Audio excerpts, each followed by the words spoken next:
सदगुरु, एक चीज़ जो मैं हमेशा जानना चाहती थी, ये हम सभी के साथ एक आम मुद्दा है। क्या मैं जान सकती हूँ कि आसानी से माफ़ कैसे किया जाए? माफ कैसे करना है? मेरा मतलब माफ़ करने का गुण। ये एक आम मुद्दा है, लेकिन ये मुश्किल है। नहीं नहीं नहीं, मैं जानता हूं कि आप क्या कहने वाली हैं। देखिए, मुझे आपको माफ करने की जरूरत कब पड़ती है? पहले मैं आपको किसी चीज के लिए दोषी ठहराता हूं, फिर मैं आपको माफ करने की कोशिश करता हूं। इसकी क्या जरूरत है? मैं दोषी ना मानकर बस आपको स्वीकार करूं, आप जैसे हैं उसी रूप में। तो माफ करने का सवाल ही कहाँ है? हाँ, हाँ। ये बेवजह जीवन को जटिल बनाना है। लेकिन जब माफ़ करने की बात आती है, लेकिन माफ करने की क्या जरूरत है? सबसे पहले मुझे आपको दोषी ठहराना होगा, है ना? आपको माफ करने के लिए मैं आपको दोषी नहीं मानता। आपको अपने जीवन में जो करना है वो कीजिए। क्यों? क्योंकि अभी आप अच्छे से यही जानते हैं। आप बेहतर जानते तो बेहतर करते। तो आप वो कर रहे हैं जो आप बेहतरीन जानते हैं। मुझे आपको अपने मन में दोषी मानकर फिर माफ करने की क्या जरूरत है?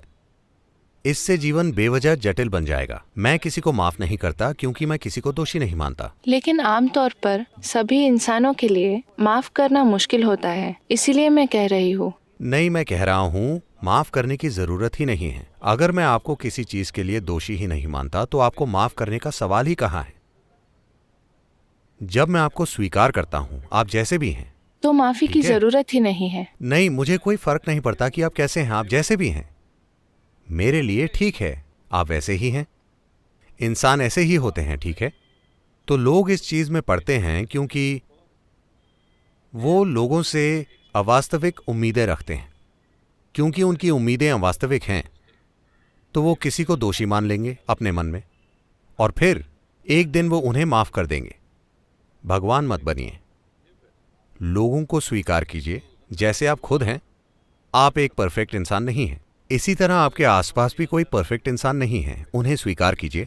अगर आप उनके साथ लेन देन कर सकते हैं, काम कर सकते हैं, बिजनेस कर सकते हैं या रिश्ता रख सकते हैं तो ठीक है। अगर आप नहीं कर सकते तो उन्हें अकेला छोड़ दीजिए। काश सभी आपकी तरह सोच पाते सदगुरु जी। यही चीज आपको बहुत अलग बनाती है और हम आपसे मदद मांगते हैं।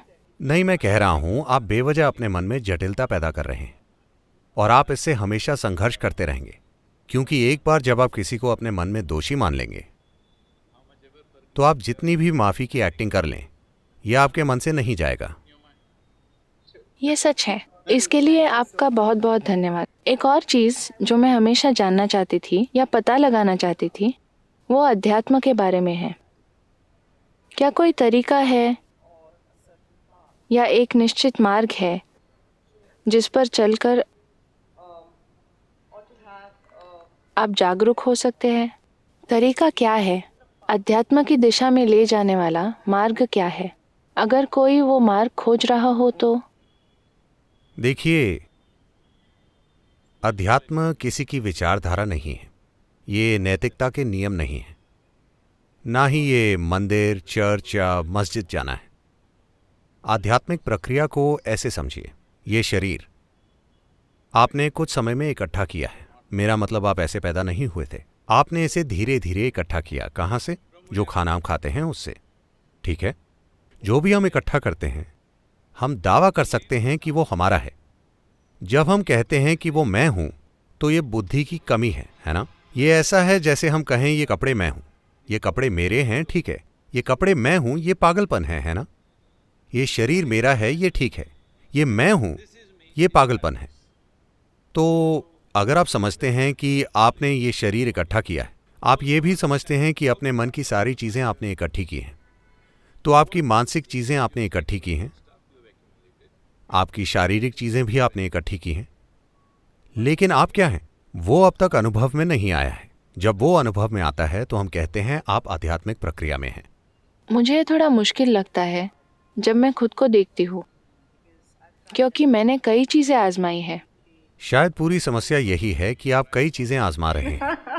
हो सकता है। देखिए, अगर आप इस जगह से पानी पाना चाहते हैं तो आपको एक जगह खोदना चाहिए। अगर आप 10 अलग अलग जगहों पर खोद रहे हैं, हर 2 दिन में आप अलग जगह खोद रहे हैं, तो आपके पास कई खड्डे होंगे लेकिन पानी नहीं होगा। सच है। लेकिन बहुत से लोगों ने मुझे सलाह दी है कि वहाँ पहुँचने के लिए आपको ध्यान करना पड़ता है। जब वैसा करने की कोशिश भी करती हूँ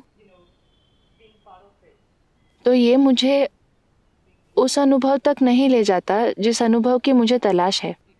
आपको इनर इंजीनियरिंग करनी चाहिए। मैं यही कहना चाहती थी। मैं वाकई आपके साथ इनर इंजीनियरिंग करना चाहती हूँ, जहाँ मैं इसके कारणों का पता लगा सकूँ कि मैं वाकई क्या ढूंढ रही हूँ। देखिए, बात सिर्फ ये है कि अगर आपका शरीर और मन अभी आपसे निर्देश ले रहे होते तो क्या आप इसे स्वस्थ और खुश रखते? आपका शरीर निर्देश ले रहा होता, अगर आपका मन निर्देश ले रहा होता, तो क्या आप उसे आनंदित और खुश रखते? बस यही है।